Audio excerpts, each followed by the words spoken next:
ఇప్పటివరకు ఏం చేయలేదు కాంగ్రెస్ పార్టీ కార్యకర్తలకు ఇది నోట్ చేసుకుని ఏం చేయలేదు, మనం ఏం చేయాలన్నా అని అడిగినట్టు. అడిగితే ఇక మన ధర్మాత్ముడు ముఖ్యమంత్రి గారు ఇవాళ అనౌన్స్ చేసేశాడు, త్వరలో అంటే జూన్ లోపలనే 6,000 కోట్లు మీకు ఇచ్చేస్తా, పప్పు పుట్టాల్లాగా అందరి కార్యకర్తలకు పంచేయండి, ఒక్కొక్కరికి 50,000 నుంచి 4 లక్షల వరకు స్వయం ఉపాధి కార్యక్రమాల కోసం మీరు డబ్బులు పంచండి అని. 6,000 కోట్లు ఎవరి అయ్యా?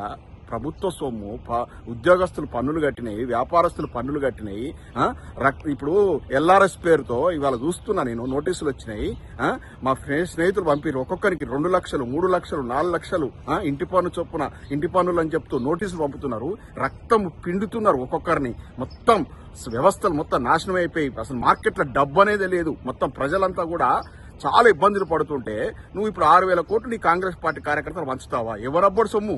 జనపతి 10th బిల్డింగ్ అమ్మి కట్టు, మీ సొంత ఆస్తులు అమ్మి కట్టండి. ఒక్కొక్కడు ఇప్పుడు ఎమ్మెల్యే